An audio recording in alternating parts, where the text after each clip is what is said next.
You are now watching Real Talk with SlapStik on SlapStik TV. You are now watching comedian and prank caller himself, Roy Wood Jr. here on SlapStik Television. Psst, hey, RoyWoodJr.com.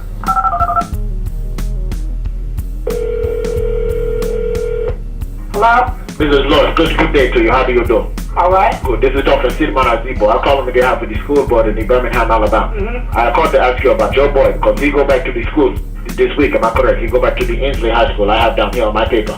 Yes. And they say that the boy is fine, but they suspect that that maybe the boy get the violence and the anger from you because they have me to call you so I can schedule you for a brain examination because they suspect that either you or the boy has cranial stenosis. What is it? That is crazy. It makes you crazy. It makes you very bad temper. I'm a crazy parent. That is what the school tell me. If you do not come to the doctor's office to get checked out, we cannot let your boy back in the school. Okay, well then he just won't be back in the school? You don't have to raise voice at me, ma'am. I'm doctor. Doctor who? Dr. Azibo. Dr. Sidman Azibo. I'm from Nigeria. Please respect me, ma'am. I wouldn't give a fuck.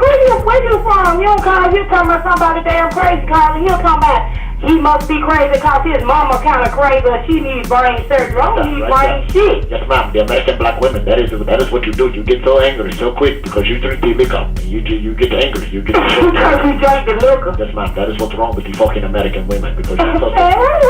What the fuck wrong with you? Now, Miss Lord, what time is good for me to come? Because you obviously need the medicine. I have the medicine here for you, for your brain. What, any movies, Roy, that you got going on or ever been in? No movies, man. I split time between LA and Birmingham when I do the auditions and stuff, but Schrock had a really good quote where he said that everything that he does is to help bring more people to his comedy. And I agree with that, and that's pretty much been the purpose of my body of work. I'm trying to get in the movies, and you do the audition and you do the TV stuff. I think regardless of if you're not getting movie or TV auditions, you gotta figure out a way to keep moving your career forward because at the end of the day, comedy won't leave you. This is the thing that you control.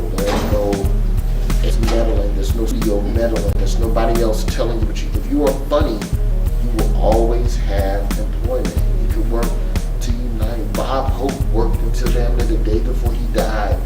Don Rickles, I just saw Bill Cosby at 73 years old do 2 hours. Wow. And that just shows me that for as long as you got thoughts and the process of developing material, there'll always be somebody willing to hear what you're saying. Hey, for all the young comedians out there like myself that's growing up in the game, or even some people that's a little bit more established out there, what kind of advice do you have for them? Because that was just some clear knowledge that you just dropped right there. If you're a young comic, the best advice I can give young comics, especially young black comics, is to diversify. Quit working black rooms. Don't only work black rooms. It's going to be more bullshit. I don't know if I can curse. Whatever. Do you think? You're going to get a lot more bullshit working white rooms. You're going to have to be a little bit cleaner early on. You might have to dress down a little bit. You will lose the fitted cap just to get these rooms on, and then slowly evolve into what you actually want to be. And the problem with a lot of black comics is that they only work chitlin. They only work black. Black people ain't but 10% of the nation, man. On a good day, 12. It's another 90% of this country with money to spend on you. And if you only appeal to black people, or you're only doing this to play black rooms, you can have universal humor, but only want to do turkey rooms, you'll never work outside the Southeast, period. There's a couple of cuts in New York, it's a couple cuts in Chicago, there might be a couple cuts on the West Coast, but for the most part, you're cutting yourself off with a lot of money. And if you're a young comic, do what feels right to you. Quit selling out to the popular, man. I could go on this, I could go on a rant on this for an hour, man. I just remember growing up, I came up 98, the back end of the comic people, and there was a lot of emulating, there was a lot of copycat, there was a lot of guys following the formula. All right, if I do this, I get a comic book credit, and I'll get some work. I'll get $300 in Macon, Georgia tonight. Yeah, you will. 10 years down the line, you ain't evolved past that. And the only way you evolve, and I could be wrong, this feels jokes. Most jokes are comic rights, man. If you look at anybody that you respect in comedy, most of their jokes are gonna fall into two planes. Who are you as a person? How do you feel about something?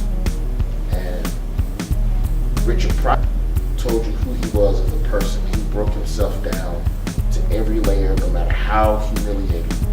And somebody like, say, George Carlin, you knew what he felt stuff. Chris Rock is the same way. Chris Rock doesn't talk a lot about his family. He doesn't talk a lot. He may mention his wife or his kids in passing, but you know how he feels about every single that's happened since his last special. And I think that's where good comedy comes from.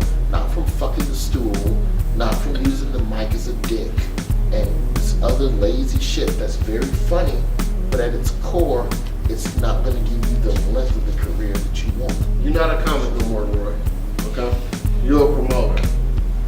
You got, see, a guest spot and a headliner. You could bring the present or the past comedians up on stage. That's not fair. Who you gonna do? That's not fair. Who you gonna bring? I'm going to separate into two eras. Okay. All right? If we're going past, let's just say old school. You're talking dead. All right. I'm thinking of comics that are. All right, I'm not gonna say dead or not. Let's just go old school. Old school. Give me George Carlin as an MC. Okay. Give me Paul Mooney as a guest. All right. And give me Richard Pryor as a headliner. You know, let's make room for Red Fox somewhere in there on that show. New school, present day comics. Ooh, jeez, man, that's some good ones out there, man. Give me Ray Lapowski,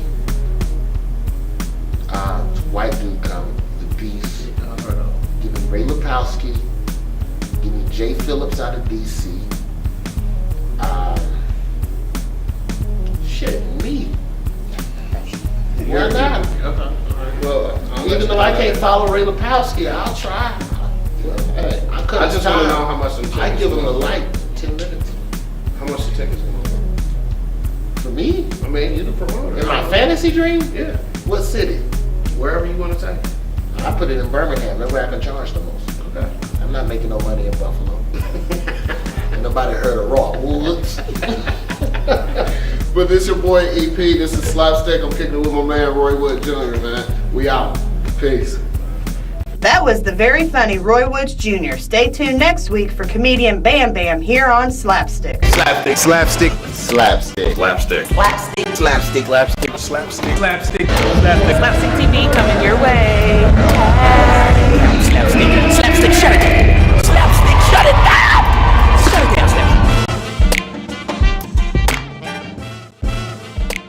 Yo, what's up? It's comedian Roy Wood Jr. This is SlapStik TV. SlapStik magazine, the best shit going right now. And it supports black comedy. More importantly, it supports the art form of comedy, man. Support SlapStik or your computer don't crash. Cheap ass computer. Running Windows 97. Old ass computer. Probably can't even watch this video. Probably took you 10 minutes to upload